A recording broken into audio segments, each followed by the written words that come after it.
Hey, yo, it's David Gregory. And Nikki Llewellyn-Gregory, and you're listening to Addicted to Betterment. It's a podcast for high achievers wired for sharpening themselves or those looking for a regular system to develop and level up their life.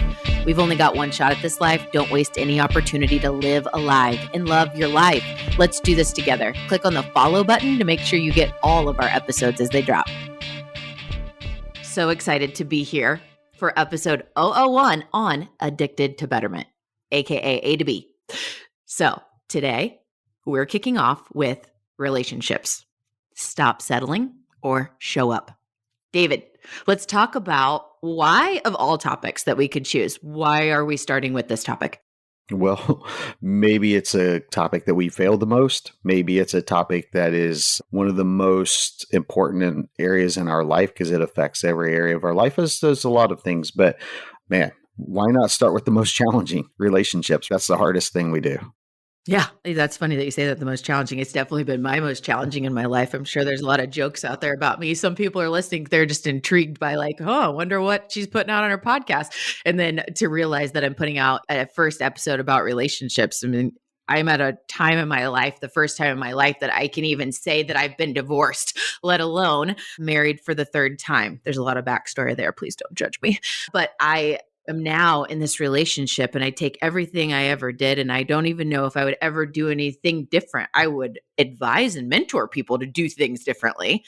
I don't think I would do anything different because today I'm in a relationship and now here on a podcast with my husband talking about my favorite thing that I could possibly talk about. And I would have never even known who to seek out if I didn't go through the other side, and I would never have the like true fulfillment and gratitude. That's the word, gratitude for my husband if I hadn't been on the other side. And man, we have a lot to talk about on the other side. Yes, we do. Our show's called Addicted to Betterment for a reason, because we are addicted to getting better in every area of our life. And relationships are the most challenging things we all deal with, whether it's work, whether it's our friends, whether it's our marriage. Relationships are challenging in every area of life. And so, hey, why not start there? And I know you joke about, failures of the past, but I mean, I'm right there with you. I'm sure people who have known me, I was married before and quite frankly, a terrible husband and learned everything that I could from that. I love one of your sayings that you say is I've taken everything I've learned from the past and put it into today.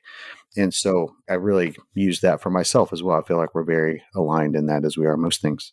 So let's segue from David saying he was married for a long time. So the man was married for over 20 years and for a very, very long time settled. I do want to give a disclaimer.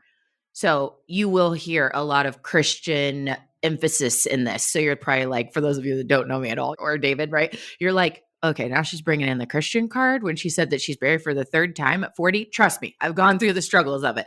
But I grew up a Christian. I am a Christian. It will be very core in this. Have I made mistakes? Absolutely. The only human that didn't make mistakes was Jesus, from what I've learned. So we're taking a lot of what we failed on, and huge failure in the relationship category, and really bringing it to life to help other people. And a lot of people are stuck. The divorce rate is like, 50%? Back to my disclaimer, I'm not advocating for divorce. That is not what we're here to say. It's like, stop wasting your life settling or show up. So on the settling side, David was married for a very long time. And we have friends that have been married or in relationships for a very long time, and settling is just eating away at their soul. David, talk about that a little bit. Yeah, well, it's interesting. Do you remember when we first started dating? We hadn't been dating very long, and you made a statement to me that you made many times after that. And you said, man, one of the things that is very clear when we're talking is you've done a lot of work on yourself. And when you would say that, it felt good because I thought you have no idea how much work I had to do. I mean, you have no idea how far, I had to do a lot of work. And so it's cool that we're starting this Addicted to Betterment with relationships, because in my life, I think of all the areas, that's probably the one I've had to do the most work on myself, which is a choice. And I love how you put it, stop settling or show up. And so that's become a mantra really in our life and in relationships. So for me, failure brought on by myself, brought on by circumstances. It just a relationship that she would admit, I would say it was very challenging on multiple levels. I own equal responsibility in that. So I think most people who are in a struggling situation, it's easy to put the blame on the other person and play the blame card and victim card. And that comes across often. But for me, taking a look at my own self and saying, okay, I have to take a reality check of who I am now, who I've been in the past, own that, embrace it, and then set my eyes on who I want to be in the future and who I need to be as a person. And what's that legacy look like? Which is, it requires work. And so it's stop settling for who you are right now, stop accepting mediocrity in your relationship, and either show up and fix it if that's possible, or stop settling and make a change and do whatever you can to pursue excellence. I've had conversations with people or I've been through divorce. And, when you think of just writing it out, just stick it out, white knuckle it, here's what doesn't work to do that. If you don't have shared core values, if you don't have trust, and you don't have shared interests, I feel like those are the three things that it's kind of like good luck. I don't know how you're going to overcome it, because if you don't share those core values, you don't trust each other, and you don't have shared interests, meaning you're doing everything separately. I think that that's when you really got to do a deep soul search on here's why it's not working, and maybe make a change. Otherwise, figure out how to bring the core values, how to bring the trust, and how to build those shared interests. That's so perfect because it kind of aligns almost perfectly with what I would say is figure out what does great look like in a relationship, and do you share that? Is it the same? Is what I see as, man, this is great? Because if we're in a relationship with your significant other and what they see as a great relationship is very different than what you see, that's a problem right there. You're going to be really grinding just to be mediocre for a very long time. So that's one. Do we share the same vision of what does great look like? Number two is, can I be my authentic self? Because at the end of the day, if I can't be who I am, and that's one of my favorite things about you, Nikki, is often we have these parts of ourself that we either don't want to share, can't share, or whatever that is, and we're not sharing with our significant other. And if that's the case, it's almost like you're living a double life because you're this person over here at work with your friends, and then when you're home, you're this other person or with your significant other. And if you can just be your authentic self with each other and just be the best version of you, who you are meant to be, that's a big deal to me. And the third thing I would say for sure is our vision for the future the same? Is our vision for who we want to be in the future, whether it's with work, whether it's financially, whether, where we live, what does our future look like? What does that life look like? Here's the reality. Life can throw us all kinds of curveballs, certainly thrown me many, and I know it has you as well. But if we're sharing the same mission and we're walking the same path in the same direction together, that's going to be great. But if I'm trying to go one way and you see a different destination, it's going to be a challenge to walk that path together. So I think we covered stop settling. If you're living a mediocre life or below in the relationship category, like stop it. You're wasting your time. And time goes so fast, and I think we all would agree to that. So I don't think we need to go much further, except for if you are settling, do something about it. And one way is like show up differently. Couple thoughts here. Have you really taken a look at how you are showing up? Maybe like assessing yourself, going to a counselor, asking your friends. Do you really have awareness of what the mirror is saying? Are you suggesting be honest with yourself about who you really are? Is that what you're suggesting? Yeah. Oh, that's tough. Okay. And so many of us have blinders on. I definitely have had blinders in my life. I still do. But in this category, I'm saying like a best practice or action step here is like, have you really taken a look and asked others and get the real truth of who you are and how you're showing up? Number one. Number two, are you as a partner showing up with greatness? Are you being the partner that you want your partner to be to you? How could I get better? How could I show more love? How could I be more caring? Whatever those things are, how could you advance in how you're showing up to be more of who you want in a partner? And then I think the final thing is, and David had hit on this with just being who you are, like being able to live loudly and not stuffing who you are, if you will. And that is like vulnerability, real, authentic. Are you able to do that? Or is it like you're hiding things because that's not showing up? I'm curious. Give me an example so I can know that I understand what you're saying when you say settling. What does that look like? What does settling and really not showing up in your relationship, what does that look like? Okay, a couple of examples on settling. Person A for 3 years has been going to counseling or not, maybe not even going to counseling with or without their partner. And it's the same story all the time. It's like, oh, well, yep, here's the Saturday every 4 weeks that we hear about, right? It's just the same thing, same habits. It's not breaking the cycle. Two, settling could look like, I mean, I don't want to go this deep, but it's true. There are abusive situations. There are situations with really challenging addiction issues. And if you're just settling for the cycle of addiction or abuse, or that's really extreme, or just maybe it's just kind of mistreatment, or someone else is just not nearly as invested in the relationship, all of those things. And I understand that from a Christian aspect, I always want to bring that in to work through things like we go through addiction stuff. We have anger problems sometimes. Yes, I'm talking about when it's like past the point of no return or something. You've worked on it. So that's the settling side. On the other side, it's like, I feel like so many people lack awareness on how they show up and they complain about here's person C. Person C is complaining all the time about their husband. I can think of a friend of mine. It's like constant. It's like, do you really even love him? All I hear is the complaints. And then I'm thinking, I don't think that you really show up any different. And so you have to be willing to like do what it is that you want or practice greatness if you're going to be calling others out for it. Right. So I don't know. That's kind of bringing it to life a little. For me, settling, what does that look like? It looks like the guy that is not really engaged in loving big, just half assing the relationship.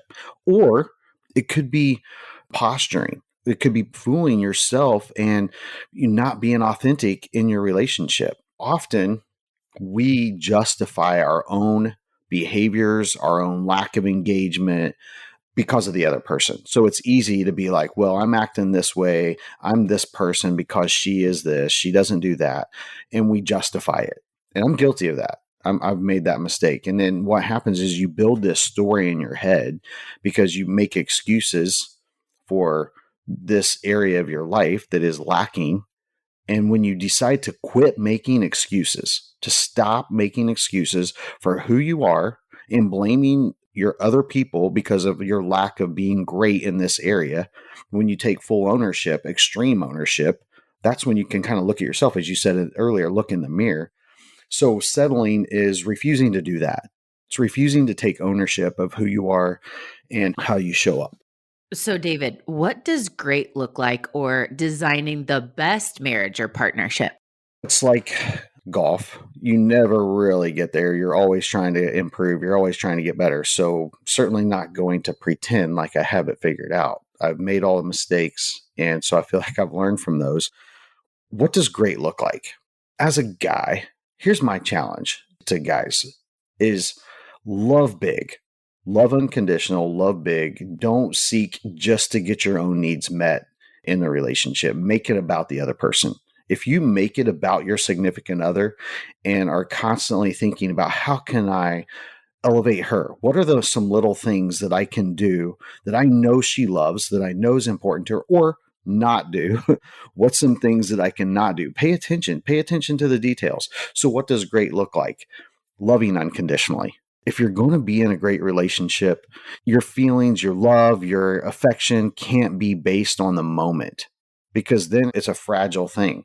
So you have to determine, I'm going to love even when it's hard.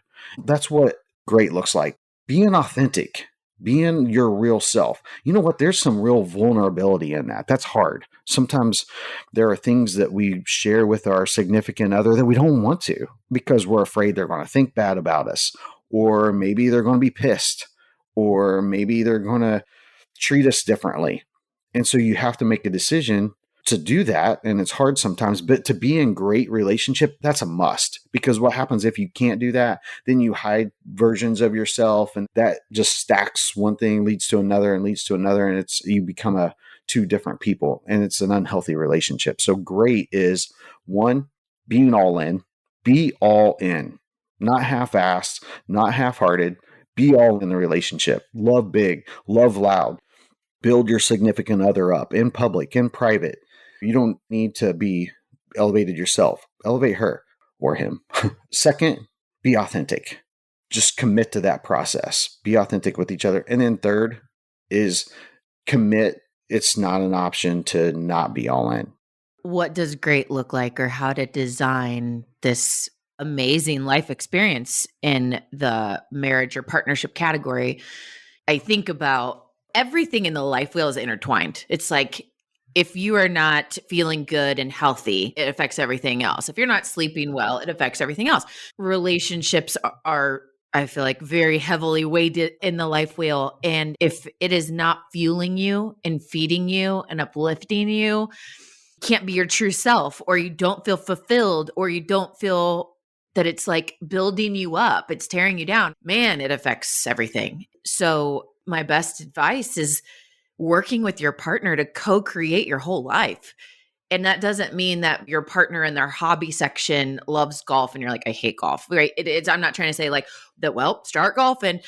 It is, how do you really support your partner in loving golf and figuring out a way to support that and not let golf take over as like, hey, I never see it because you're always on the golf course, but really designing your whole life wheel together. Everything on the life wheel, like I said, it's all intertwined, it all affects, it's holistic, it's, domino pinging each other. But with your relationships, this is the one section where you have someone in that piece of pie with you, if you will. It's like here's your marriage or partnership piece of pie. And you work with your partner to co-create the entire life. And so it's like in one section, what does fun look like? It doesn't have to be the same exactly, but going back to like, what does settling look like when you don't have any shared interests or anything? Like there's a problem, because then you can't really marry those two. So I think the best practice is, as partners, really designing and co-creating your entire life wheel together. Again, saying that you don't have to do everything together. We like to do a lot together, but there's some things that I really enjoy that maybe David doesn't, but we support each other in that. He hates massages. Can you believe that? He hates massages. Who hates massages? But he'll be like, babe, you need to go get a massage. And he's doing something else to hold down the fort or whatever. I love flowers. Like I love flowers so much. And all spring, summer, up till fall that we're in right now, he would be outside every day watering flowers for like an hour. Our yard was like, whoa, it looked like Disneyland. It was so pretty. And then inside, I've never not had flowers in my house ever. Never since I met him. We've been together for almost 3 years and I have had flowers always in abundance. I'm always like, he's one of those people that if he goes shopping for something, he gets 10 of them. And I'm like, babe, we're not that hungry. Rather than just getting like one or two things that are just more reasonable on the amount. Well, with flowers, it's like he doesn't get just one bouquet every week. It's like 3 or deliveries or whatever. But I so appreciate it. And I feel like that is speaking to like what an ideal life looks like. It's not just all about the flowers. It's about like understanding what your partner wants and helping to make that happen. That's so good. So be all in.